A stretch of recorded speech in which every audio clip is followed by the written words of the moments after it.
I'm Chris Farrell, and this is On Watch.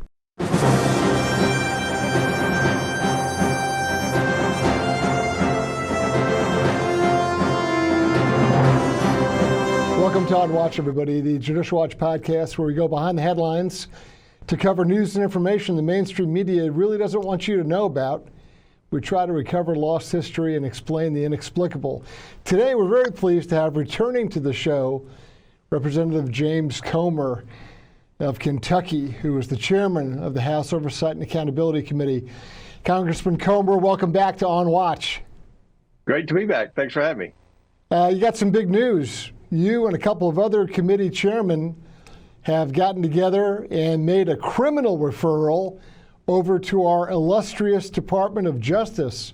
Give us a little overview. What are you guys up to? Well, as you know, we fought hard after I subpoenaed the president's son and the president's brother to get them to actually come in and answer our questions. There was a time when they were trying to set the rules. They didn't want to come in for a deposition. They claimed a public hearing. Of course, we know they didn't want to do a public hearing because we gave them that option after the deposition and they chose not to. We brought them in and asked them questions for several hours. And after the deposition for Hunter Biden and the transcribed interview for Jim Biden, we determined with 65 pages of evidence that they committed perjury. And we caught Hunter Biden in 2 lies. We caught Jim Biden in 1 lie. All 3 lies revolved around protecting Joe Biden. So we did official criminal referrals to the Department of Justice. And what do you expect that paragon of justice, Attorney General Merrick Garland, to do with your letter?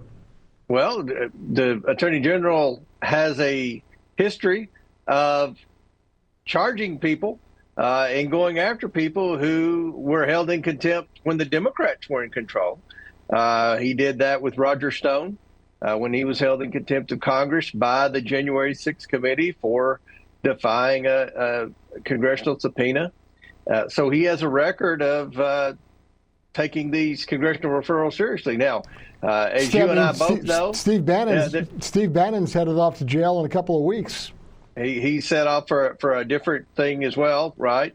And look, I think that Merrick Garland, if he wants to prove there's not a 2-tier system of justice, has an opportunity to prosecute the Bidens to the same extent that he prosecuted the 3 former Trump officials. So his Department of Justice has been dragged kicking and screaming into court and forced to prosecute Hunter Biden, and they just got a guilty verdict back on the gun crimes there. But they were all ready to sweep that under the rug. They didn't even want to look at it, and they were forced to do so. Yep. Are you hoping that the same sort of pressure can be brought to bear here? I do. And again, I don't think anyone in America believes that anything would have happened to Hunter Biden had the House Oversight Committee not pursued the Biden influence peddling investigation for the past year and a half. I mean, we sent communication to the judge about the list of crimes that Hunter Biden committed, in addition to lying on a gun application.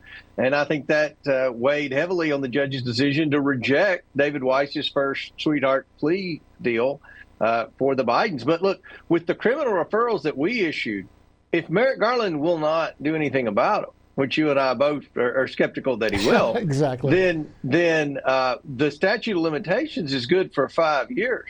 So the next president hopefully will have an attorney general that wants to abide by the Constitution and comply with the rule of law.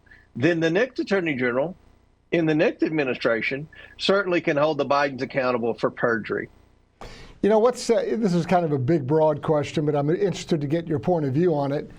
And you're not under oath, so we're not going to hold you to it. But, you know, my friend Victor Davis Hanson, you know, he says that there's kind of 2 ways to go. There's sort of the Old Testament approach to this, where a new administration is going to come in and go eye for eye, tooth for tooth. Or, you know, we're going to take the high road and kiss and make up and go on to other things. What's your guesstimate? Is there going to be an attempt to kind of balance the scorecard here, or are Republicans going to going to move on to other things? Well, look, I think that we want to hold people accountable. That's the biggest criticism I get when I travel, not just through Kentucky, but all across America. Sure. They say, you've done great work identifying all the wrongdoing of the Biden, but why don't you hold them accountable? And I don't know if they had this misconception that I could just go in and arrest the President of the United States for receiving bribes from China or I get the what. same question, so don't worry. Right, you get it all the time. But look, I think what we've done is we've done a very thorough, substantive, transparent investigation where we've produced hundreds of pages of documentation of financial crimes and other crimes that have been committed by multiple members of the Biden family. Now, all we can do is turn it over to the Department of Justice. And if this Department of Justice won't take them seriously, which, I know they've covered for the Bidens for decades, then hopefully the next Department of Justice will. And I think that should be an issue in the presidential election. I think that, the President Trump should be very clear that he's going to have a credible attorney general, not someone that goes after settling political scores, but someone that abides by the rule of law. And what we've done with this investigation, even though many in the far right have criticized it, the speed or whatever, it's been very thorough and substantive. Those 3 criminal referrals will stand up in any court in America. In fact, no one from the Biden legal team or the White House has disputed the fact that the Bidens lied, that we caught them in lies. I mean, we backed up our criminal referrals with 65 pages of bank statements, emails, text messages, and sworn testimony. So we've done all the investigative work. We've put this on a silver platter for the Attorney General, whether it be Joe Biden's Attorney General or Donald Trump's Attorney General or Robert Kennedy's Attorney General. The next Attorney General is going to have an opportunity to hold these people accountable for years and years worth of crimes. I guess I must be one of those people. I enjoy being referred to as far right, but Not the speed.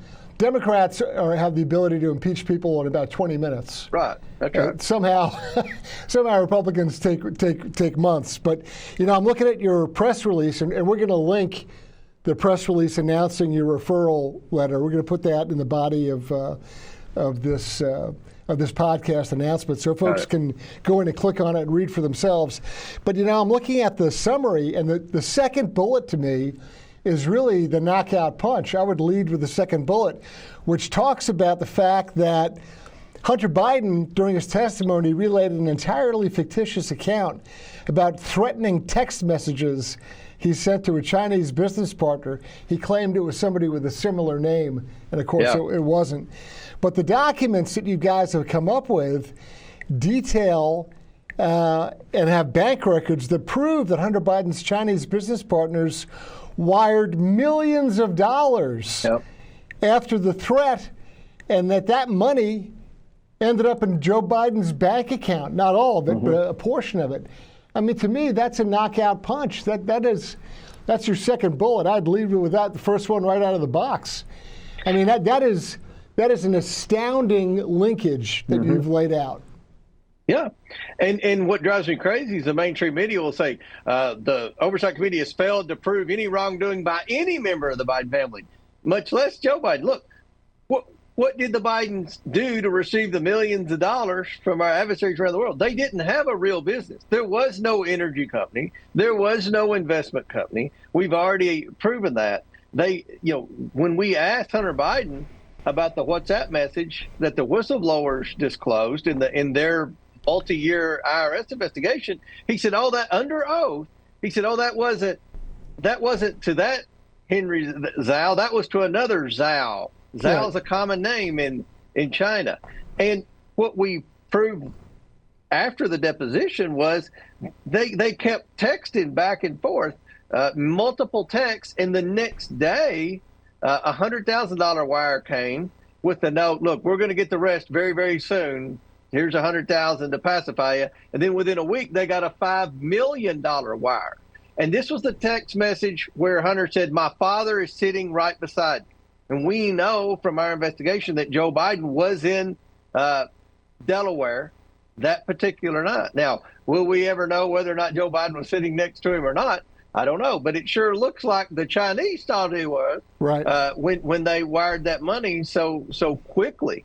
And the fact that the text message said, after all we've done for you, remember, this text message was just sent a few days after Joe Biden left the vice presidency. So this is proof that Joe Biden, while he was vice president of the United States, was working some kind of deals out with China, our biggest adversary in the world, to send his family millions of dollars. That's something that every American should be concerned about. But the fact that the media continues to cover and say, oh, they haven't proven any wrongdoing by the Bidens, it's complete baloney. And then we traced money directly from that Chinese wire to Joe Biden's bank account. Now, the Democrats say, well, it was a loan. He was just being repaid a loan that he gave his brother. If you pay me back a loan for $250,000, then I should have a check to you for $250,000 before you paid me back $250,000. What the Bidens have failed to produce, and it drives me crazy with the media, they've never shown where Joe Biden actually loaned his brother money. But whether he loaned him the money or not, it's not important. The brother couldn't have paid that money to Joe Biden were it not for that Chinese wire that Hunter Biden extorted from the Chinese national. So the last 3 minutes of what you've discussed and explained, I mean, you can't say it enough, right? Mm-hmm. And you cannot repeat it enough. Obviously, it's going to get out here to a whole bunch of folks who are Judicial Watch supporters, but you can't get it on enough media platforms and say that enough. And I think sometimes, maybe the message either gets diluted or it gets kind of confused, for me, it's a single issue, one simple point that you just need to drive home relentlessly. And it really is a damn shame that you go out and whether you're talking to, you could talk to all the alphabet soup of the usual people, mm-hmm. CBS and CNN and the rest of them, and it's a willful blindness. They're not interested in seeing or hearing what you're talking about. But that is something, that one last 3-minute blurb you gave is it, and mm-hmm. it can't be heard enough. So what's next? You shot your letter off. Garland's going to take it. I'm sure he's going to put it down in file 13. But what do you have next on the agenda? Certainly you're not going to fold up shop and say, okay, we're done. No. So what do you have lined up? All right. Well, next, those criminal referrals that we issued are fresh. The statute of limitations, as I said earlier, is 5 years on those. If you look at the crimes that the banks talked about, that the Bidens committed, the financial crimes, money laundering, things like that, the obvious Foreign Agents Registration Act violations that I think Hunter will be probably prosecuted over in California when they get to his tax fraud trial. Right. You've got the tax fraud trial that's going on. Obviously, he didn't pay taxes to this day. It doesn't appear he's ever paid his taxes. They were paid by a Democrat donor in California to help prevent a bad story from happening for Joe Biden in the 2020 election. So you go through all of this. That sounds like hush money. Yeah, it sounds like it's just the exact same thing. Sounds like there needs to be a trial. He needs to be prosecuted. It's hush money, right? It's the exact same thing that they prosecuted Trump over. The exact same thing. So you look at, we haven't issued our impeachment inquiry report. I believe that Joe Biden committed impeachable offenses. They've obstructed us every step of the way. The not releasing the audio tapes is one of a dozen instances of this White House obstructing a credible, substantive congressional investigation of public corruption at the highest level. Then you look at, obviously, you've got the Foreign Corrupt Practices Act, you've got the Foreign Agents Registration Act violations, you've got tax evasion according to the banks, you've got money laundering. So these are all the things we're trying to package together in a final report. So at the end of the day, there are going to be a lot of criminal referrals. Now, the one thing, the ace in the hole that the Bidens have on some of these criminal referrals is the fact that the statute of limitations ran out. And that was, if you go back to the hearing that we had with the two IRS whistleblowers, David Shapley and Joseph Ziegler, they complained under oath that the federal government intentionally allowed the statute of limitations to expire on a lot of these things to help keep the Bidens out. So, what we found in this investigation, there's two problems. You've got the crime and the cover-up. So we're going to identify every crime that was committed by the Bidens.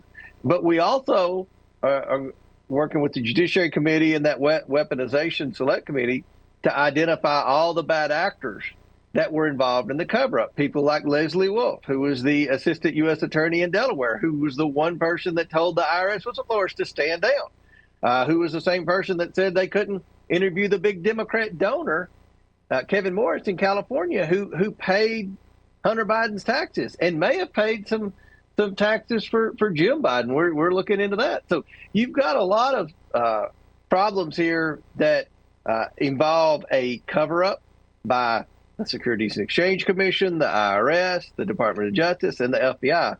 So this is a very complicated investigation because it involves all of the government agencies that are supposed to be the ones doing the investigating. Right.